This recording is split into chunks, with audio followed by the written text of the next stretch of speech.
y la comunidad nos ha apoyado. Por eso venimos a esta energía y con esta fuerza. 14 minutitos pasaron de las 8 de la mañana. Señor Marcos Cittadini, voy a usted. Muy bien, ¿por qué? Porque tenemos muchas voces para escuchar. Ayer pasaron muchas cosas muy importantes, ¿no? Desde ya que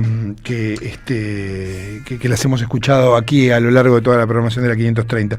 Vamos a arrancar escuchando al gobernador de la provincia de Buenos Aires. ¿Por qué? Porque me felicita Bonavital, hizo una extensa e importante entrevista. Y arrancamos por lo que importa, no por lo urgente. A veces lo que importa y lo urgente están juntos.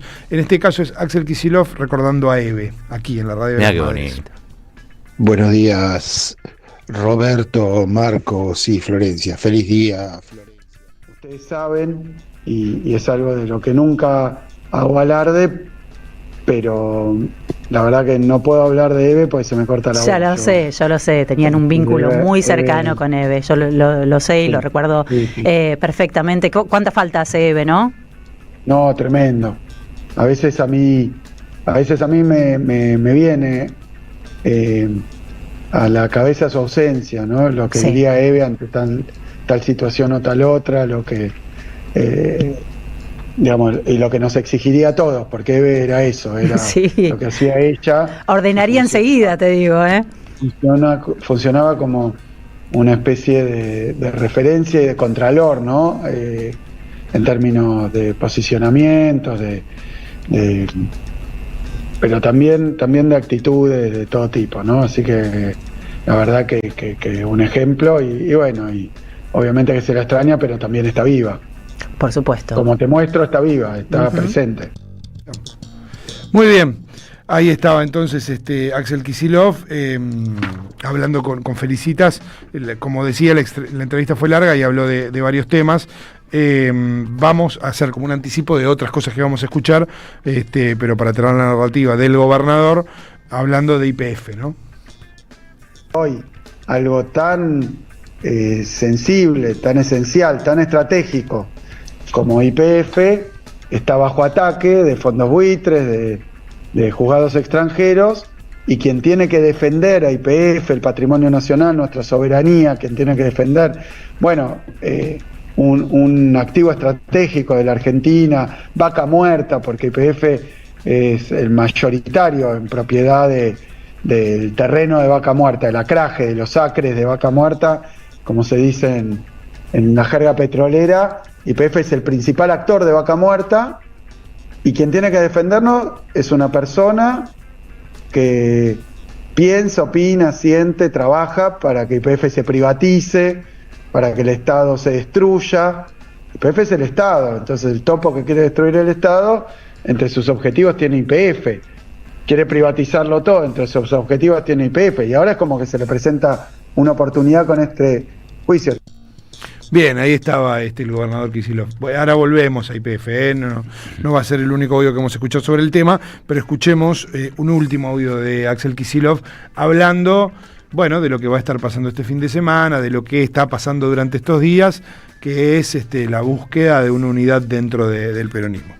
El acuerdo con EFTA conecta al Mercosur con un bloque altamente competitivo cuyo producto... Venimos trabajando todos los sectores, por supuesto que está la complejidad de buscar una lista conjunta y de cómo se articula todo aquello, también de armar una campaña, de darle un contenido, de funcionar articuladamente. Todo esto está en discusión. Yo lo dije, tengo el esfuerzo, el compromiso de buscar esa lista conjunta de todas las maneras posibles. Que la militancia la está esperando también, ¿no?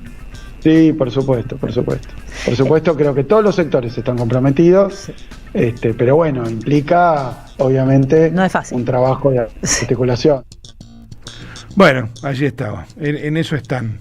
Tiene que estar todo el mundo convencido de que la unidad es posible, ¿no? Si vos tenés... Ayer lo sacamos a Tiñanel y dijo lo mismo. Sí. Mañana cierran las presentaciones, entiendo, de las alianzas. Sí. Después de eso no sé qué margen hay para ir con boletas separadas. La verdad que creo que no, creo que ya está. Sí, se supone que... Y creo que por lo menos había picado en punta. El método de selección sería los candidatos más competitivos por sección. Sí. Estamos hablando de las elecciones del 9 de septiembre, ¿no?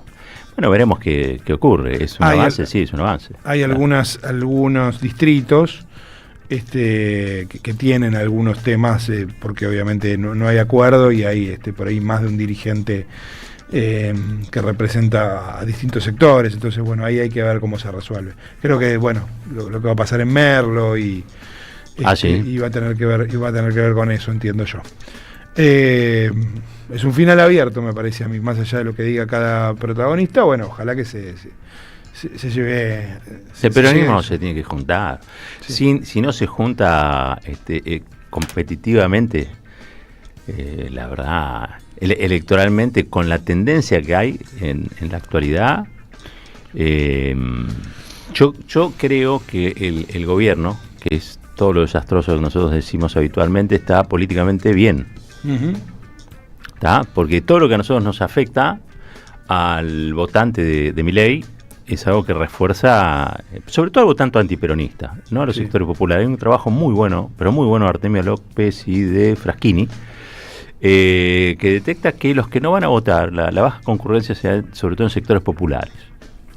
Voto histórico del peronismo que eligió a Milei y que hoy directamente no va a votar. ¿Por qué? Bueno, se frustró con el peronismo, se frustró con la antipolítica y hoy decide no concurrir a votar. Los que sí van a votar, y son bastantes en la Argentina, son los antiperonistas que votan a Milei.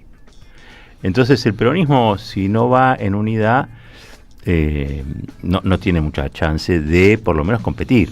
Yo por eso digo, políticamente el gobierno está bien. Económicamente yo creo que no. Creo que está en una especie de callejón. Hoy, callejón sin salida, hasta mientras le duren los dólares, digamos, ¿no? Pero claro, porque ahí está bueno eso que decís, porque la implosión económica tiene que en algún momento cruzarse con la explosión financiera. Y ahí es donde seguramente el gobierno va a estar más en problemas sociales y políticos. Digo, la gente va a estar en problemas sociales y el gobierno va a estar en problemas políticos. Hasta que eso no pase es complejo, ¿viste? Yo creo que esto es un experimento, que por eso uno siempre llama a la reflexión y a la responsabilidad de las dirigencias. Digo, no, pero este es un experimento que se da en la Argentina, pero creo que también se empieza a dar en otros países de la región, con el auspicio de cierto sector del Departamento de Estado, me parece, que lo que intenta es que la democracia es una democracia mucho menos convocante y más reducida. Uh-huh. Pues vos tenés las expresiones de la ultraderecha belicosa, que con un 18% de la sociedad, hoy, por ejemplo, una elección de medio término le da mucho aire para llegar competitiva. Claro. Ahora, si la gente no va a votar, a los sectores populares, a los movimientos populares que se presentan en la elección, le complican la vida. O sea, los principales afectados son eso.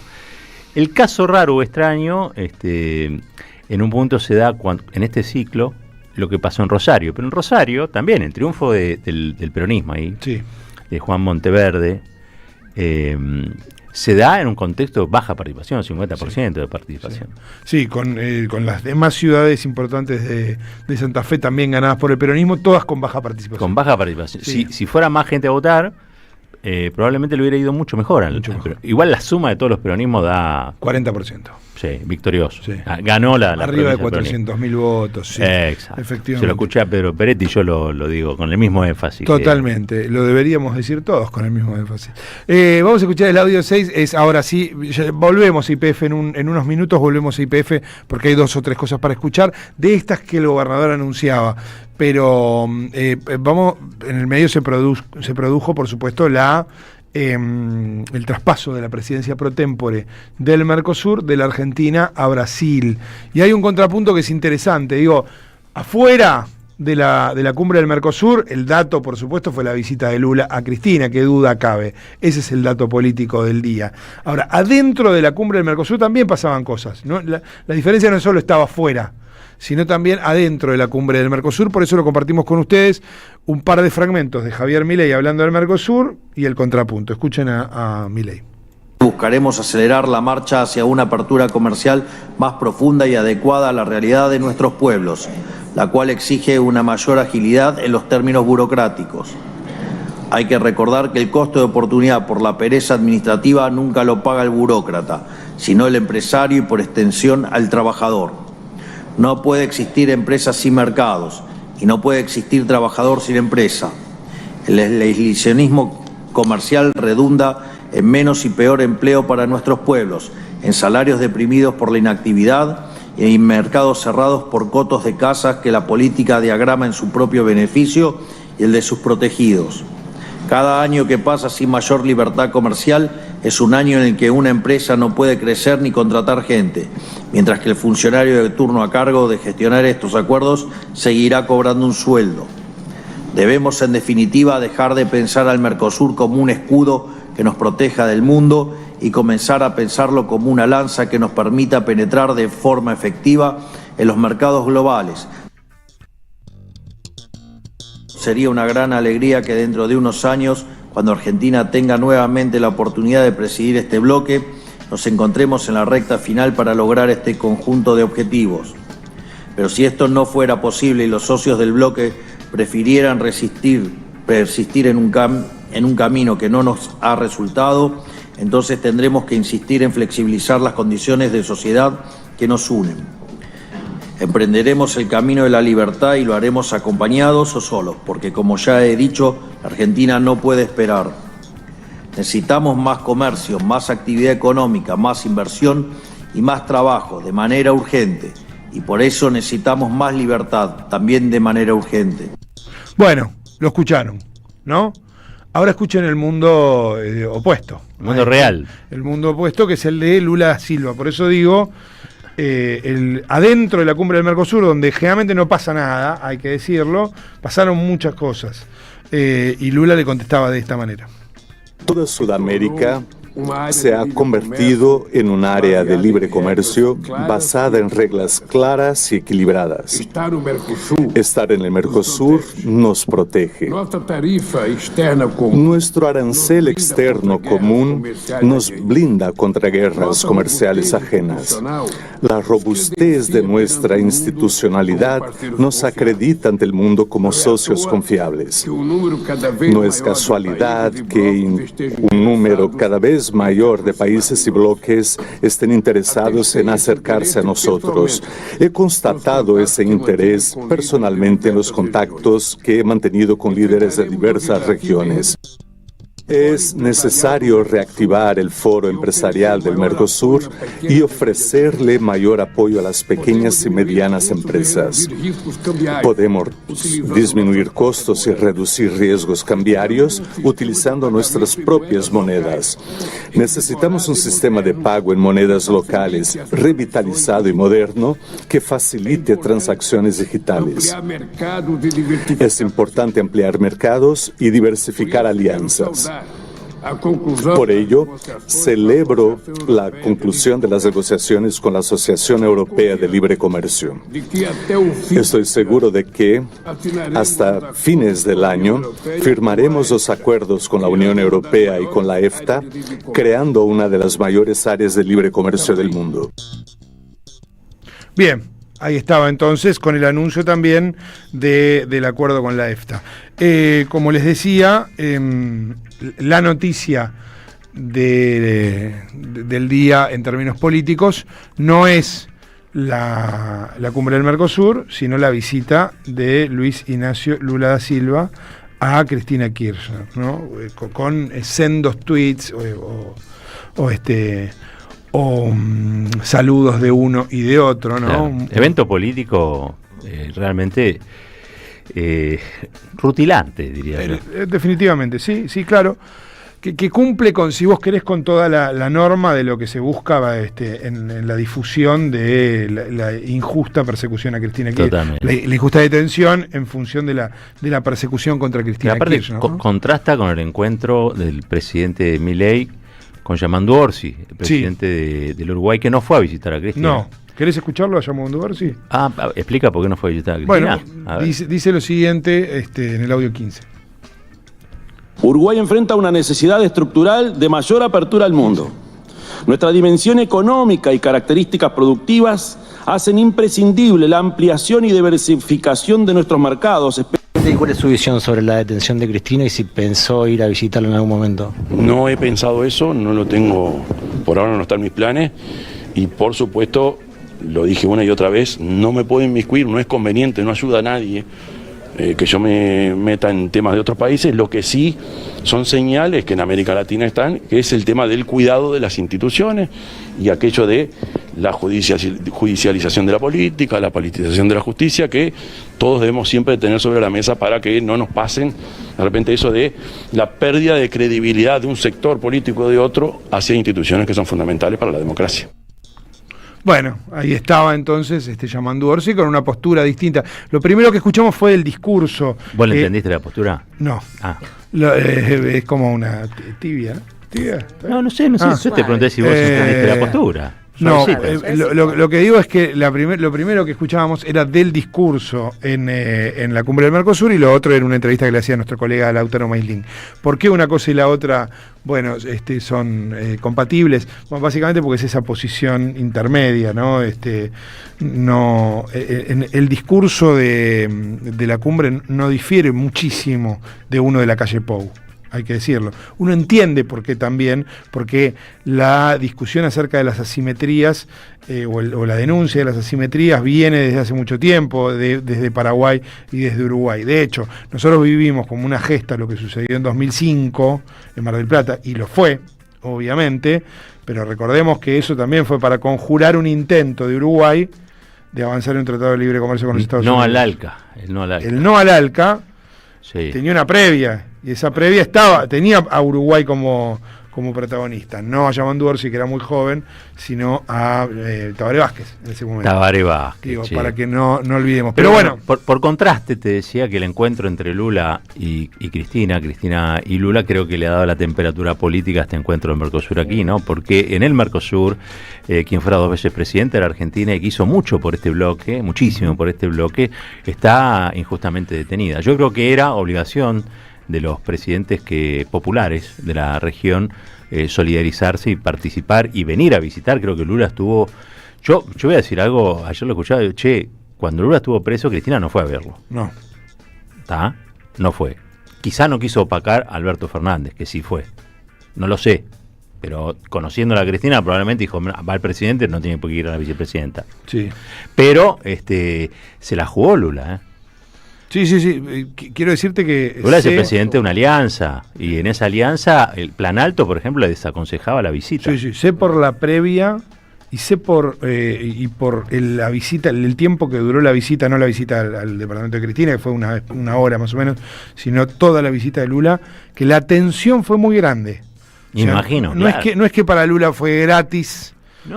Hacer esto le genera recorrida, dolores de cabeza. Las dudas que había en la previa eran dudas reales que existían, había mucha presión para que él no lo hiciera. Él hasta en algún momento dudó de si lo tenía que hacer o no lo tenía que hacer, pero bueno, en el medio se decidió, obviamente. Pudo más el metalúrgico, y la foto las 2 fotos que se han difundido son entrañables, por supuesto. También, como digo, más allá de si hubo o no hubo presiones, dudas y lo que fuera al interior de la alianza de gobierno, lo cierto es que después salió y además tuiteó o envió un mensaje, porque tuitear por ahí parece una frivolidad. No, es un mensaje del presidente brasileño al mundo. Pero aparte con la fortaleza que le dio a Cristina esta visita, Cristina después saca un larguísimo tuit, podríamos decir, antes le decíamos un comunicado, larguísimo tuit, hablando de la miseria planificada y del terrorismo de estado de baja intensidad que practica el gobierno de Javier Gerardo Milei. Esto es realmente devastador para el gobierno, devastador. Por lo menos yo creo que le genera una complicación, sobre todo al exterior, ¿no? ¿Cómo se lee esto en el exterior? Y ustedes saben, hace poquito se fue JP Morgan de la Argentina, el tema del carry trade, digamos, ¿no? Retiró. Y lo que marcan es la inestabilidad política. Y esa inestabilidad política es una obviedad. Es una inestabilidad política porque es un gobierno represivo, un gobierno que atenta contra el Estado de Derecho, que persigue opositores y que los mete presos.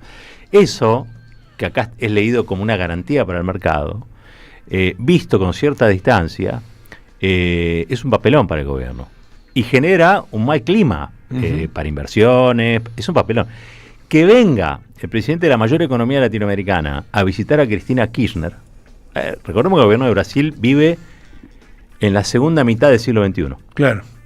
Porque está con los BRICS, está con la integración, está con China, que es la próxima potencia hegemónica, digamos, ¿no? Ellos están viviendo la segunda mitad del siglo XXI. Sí. El presidente de ese país que ve tan lejos vino a visitar a Cristina Fernández de Kirchner. No tuvo bilateral ni con Milei, ¿entendés? Que somos socio comercial, integración automotriz.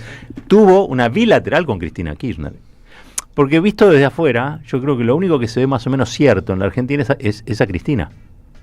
Lo único que se ve con algún grado de interpretación de lo que ocurre en el mundo, por las cosas que publica, porque si en una Plaza de Mayo, es Cristina.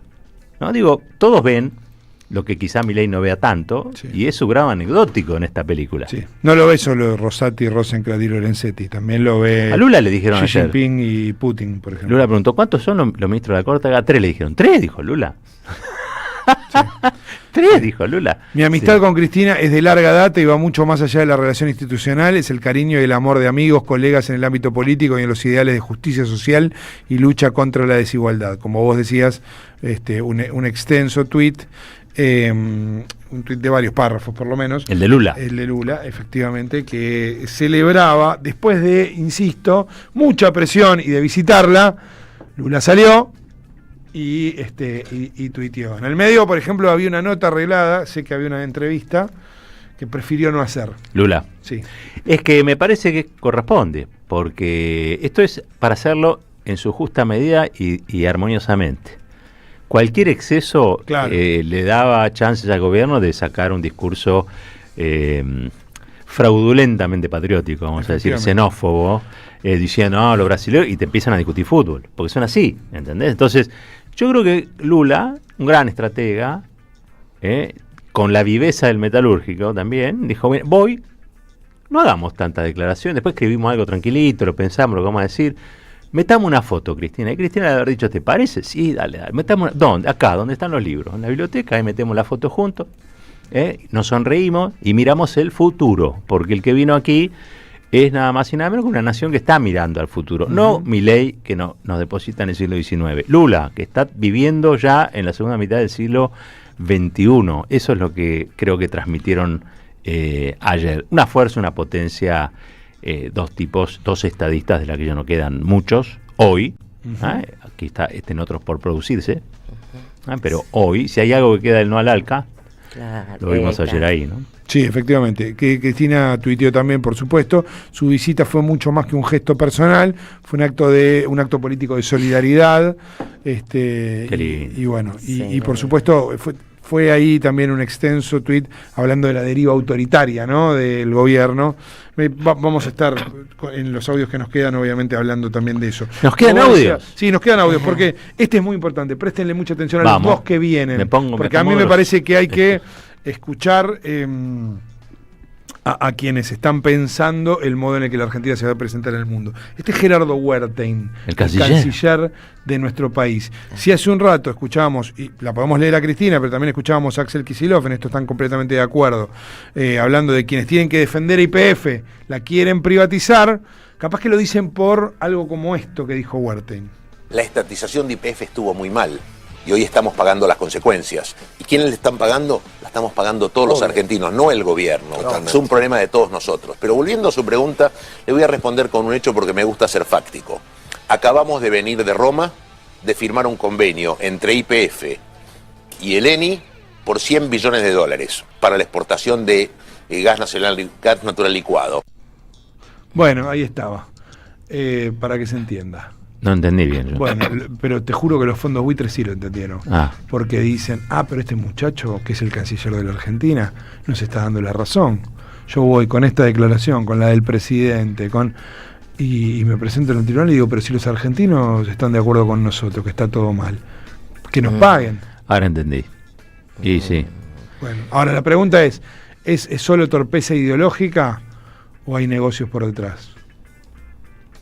También es una pregunta. ¿Qué pregunta que me hace? Viernes a la mañana, 8:38. Bueno, hablando de torpeza y todo esto, escuchemos a Agustín Laje. ¿Por qué es importante escuchar a Agustín Laje?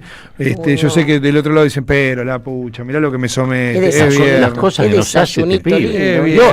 Bueno, porque Agustín Laje es como uno de los ideólogos de Milei en muchos aspectos. Habla de Axel Kicillof, habla en términos insultantes de Axel Kicillof, pero en el medio hay una me parece a mí una definición política de lo que puede llegar a venir, de lo que puede llegar a ensayar el gobierno de Javier Milei. Escuchémoslo con el pelado Trebuch. Y si dame un concepto. ¿Sobre esto o sobre su mirada, su gobierno? Un bobo. ¿Cómo? Un bobo. ¿No es violento decir eso? No, es una descripción objetiva. Hay que ser bobo para haber nacionalizado YPF a sabiendas de que se estaba vulnerando el estatuto de la compañía, que regía además en jurisdicción de los Estados Unidos, empujando un país a hoy tener que pagar 16.000 millones de dólares más intereses. Sí. Es un bobo cuando dice lo que dice recién, que no tiene ni pies ni cabeza. ¿Cómo que el gobierno nacional no gobierna sobre un territorio y sobre una población? Yo no quiero que cambie ni pretendo cómo te expresar ni nada. ¿No convendría decir es un torpe o no? Bueno, es que son sinónimos, bobo, idiota, si querés, no sé, tonto, me da igual. A ver, esta obsesión porque las formas deben ser simpáticas. Cuando fueron simpáticas las formas, cayeron 18 toneladas de piedra. Mira, para mí es un bobo, un torpe, un idiota, un estúpido, ponle lo que vos quieras. Y ha, además, destrozado la provincia que gobierna. Es un peligro social. Es un peligro que este sujeto tenga poder. Bien, corramos, me parece importante la indignación que puede producir que un sujeto de estas características diga que el gobernador de la provincia más importante de la Argentina es un bobo, pues la verdad que me parece que no es demasiado productivo a la hora de analizar. Yo creo que sí, lo que hay que escuchar de este tipo de personajes es la amenaza que implican. ¿Por qué? Porque esto es un peligro social y es peligroso que tenga poder. Yo creo que es la segunda parte de la agenda de Javier Milei, que es buscar por todo lo que se pueda cercenar la gobernabilidad, sobre todo los gobernadores peronistas. Entonces, si esto no lo están viendo, los dirigentes, sobre todo el peronismo, me parece que se están equivocando. Uno puede pensar en el futuro, puede pensar hasta en una búsqueda de representar aún más, ser candidato a presidente, lo que fuera, pero tenés que entender que te van a bombardear durante 2 años, y para eso vos necesitas apoyo, unidad, cantidad de cosas, ¿no? Este tipo Laje es un tipo que ha sido capacitado, entrenado en los Estados Unidos, es un experto en inteligencia, en contrainteligencia. Aquí se lo conoce más por su costado. Acá está presentado como escritor. Este tipo fue incluso una de las figuras de la Feria del Libro. Pero yo creo que es una de las voces de este experimento que se da a escala regional y que tiene una fuerte influencia del Comando Sur en la Argentina. Sobre todo en lo que refiere a las formas de la violencia, ¿no? Digo, porque ellos tienen muy claro la impopularidad de sus modelos económicos y la alternativa que ellos ofrecen obviamente es la represiva. Por lo tanto, la violencia discursiva, esto de decirle al gobernador peronista de la provincia de Buenos Aires, del modo en que lo califica, es parte de una escalada violenta. Yo tengo otro audio de él, lo voy a pasar ahora, porque yo estuve así de calificarlo. Pero yo creo que estos personajes se autocalifican, o mejor dicho, se autodescalifican. Claro. Cuando hablan. Igual son preocupantes, antes estaban en la marginalidad, estaban en la banquina de la sociedad política, hoy transitan por la derecha o por la ultraderecha de la calzada, son referentes de otros que opinan igual o de modo peor incluso. ¿Quién hubiera pensado hace 10, 15 años atrás que iba a haber un stream como carajo, el de Gordon, o que ibas a tener en el canal de Noticias de la Nación al calvo Trebuch haciendo lo que hace, ¿no? Claro. O que Luis Majul iba a tener esta deriva, que ni siquiera es deriva autoritaria, ya no sé cómo describirlo. Son periodistas que además defienden a un gobierno que denuncia penalmente a otros periodistas por las cosas que dicen, por las cosas que investigan, es decir, por hacer trabajo de periodistas, ¿no? Sí. Este esquema funciona, insisto, como un laboratorio. ¿Es comparable a otro momento de la historia de Argentina? Yo particularmente creo que sí, aunque también sé que no hay formas análogas, digamos, ¿no? Situaciones análogas. Sí. Evidentemente, hoy es una manera, o sea, de una manera, en otro momento, en la época del plan Cóndor 1, se daba de otro modo. Ya estamos, lo tenemos. Bueno, dale, vamos a escuchar a Laje. Dice esto, escuchen bien, Agustín Laje. Dañar la vida, la libertad y la propiedad de los demás. Ahora, Milei es una persona de bien. Sí, es sin una dudas. persona de bien. Una persona de bien se enfrenta con todo el mundo, lo insulta, lo destrata de la manera que destrata. Mirá, hay un pasaje bíblico en el que Jesús se indigna y destrata a aquellos que hacían del templo de su padre un mercado. Hay otros que le llama víboras a sus adversarios. Incluso Pedro le corta, por ejemplo, la oreja a uno de los captores. A ver, ¿qué es lo que te quiero decir? Que incluso en lo que la civilización occidental reconoce, o parte de la civilización occidental reconoce como el Hijo de Dios, uno puede ver formas, digamos así, violentas, pero formas violentas contra el mal. Es decir, no está mal, a mi juicio, si después de 20 años has estado siendo azotado, destratado. Bueno, el problema es quién es el mal para esta gente. Porque lo que queda claro es que contra el mal pueden hacer lo que quieran. En su cabeza pueden hacer lo que quieran. Pueden ejercer violencia, pueden someter, pueden de algún modo destruir, ¿no? Digo, esto que estábamos escuchando, para que te des una idea, el propio Feynman le pregunta a Laje por las formas del presidente. Claro. Y la respuesta que da Laje, que yo creo que el que habla en realidad es el inconsciente del presidente, la respuesta que da Laje creo que explica por qué nosotros tenemos una ministra como Patricia Bullrich, o por qué gente que se manifiesta con bosta frente a la casa de Esper es detenida en la oscuridad de la noche. Si te parece, la escuchamos. Justamente Patricia Bullrich hablando de esto, del caso de los dirigentes y militantes detenidos por su manifestación. No son dioses. Yo cumplo mi trabajo y mi tarea. Digamos, si hay un delito, una amenaza, una intimidación pública grave, como la que hubo en la casa de Spert, con planificación, con medios oficiales, personas que están en el Estado, es decir, que tienen una responsabilidad distinta a la que puede tener una persona que no lo está, una en un ministerio, otra en un consejo deliberante, y así contratados autos al servicio del Estado, de los estados municipales o del Estado provincial. Mi responsabilidad como ministra de Seguridad Nacional es darle a la justicia toda la información que existe, seguir la investigación que la justicia pide y llevar a los responsables que por ahí se pensaban impunes, porque además estaban con la cara tapada, intentan generar amedrentamiento, miedo. Bueno, ahí estaba entonces, ya que la nombrabas y en este mismo. Digo, lo de la deriva autoritaria que decía Cristina Kirchner no es solo sobre su su figura y sobre su propio cuerpo, ¿no? Sino sobre lo de los demás. Volviendo al Laje, que es el que le da filosofía, digamos, a este momento horrible de la política argentina, estos son discursos mesiánicos. Sí. Son discursos mesiánicos. Y creo que son extremadamente peligrosos. Cuando ayer Cristina habló del terrorismo de Estado de baja intensidad, lo hizo acompañada nada más y nada menos que del Premio Nobel de la Paz. Claro. No es que está hablando pavadas, Cristina se descolgó de un cosito. No. Las madres y las abuelas caracterizan de un modo parecido al gobierno, y algo saben de terrorismo de Estado. Sí, y además recordar siempre, porque uno siempre, claro, tiene el cuidado de no bajarle el precio, faltarle el respeto a la tragedia del pasado, ¿no? Obviamente, haciendo comparaciones que por ahí no vienen a cuento. Ahora, también hay que recordar que la violencia política no va de 0 a 100, no es un Porsche que va de 0 a 100 en 5 segundos. Se va gestando cuando la sociedad acepta que ciertas cosas, primero ciertos discursos, después ciertas prácticas, sean aceptables, ¿no? Entonces, ahí vos tenés un problema. En determinado momento eso ya se convierte en otra cosa.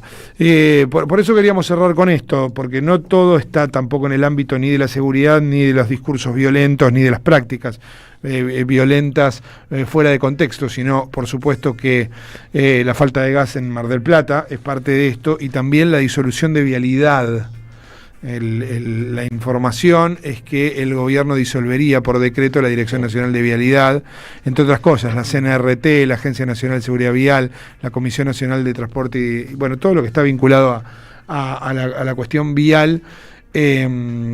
Claro, esto es un correlato también de la falta de obra pública. Vamos a escuchar a Graciela Aleña, que es la secretaria general de los trabajadores de Vialidad, diciendo qué es lo que pasaría o qué es lo que pasará en caso de que esto efectivamente se confirme, si se disuelve Vialidad.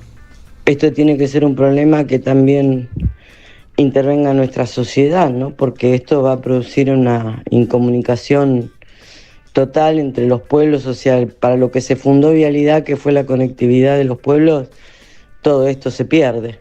Y se pierde el turismo y se pierden un montón de cosas. Y la verdad que, bueno, hemos sacado una solicitada, no estamos de acuerdo, si bien entendemos la problemática que tienen los gobernadores, no menos cierto que se podría haber hecho un trabajo en conjunto, como se lo pedimos por escrito a varios de ellos, ¿no? Así que sé que también en la Cámara de Senadores se ha presentado un proyecto donde nos quitan el porcentaje del impuesto al combustible que le corresponde a Vialidad.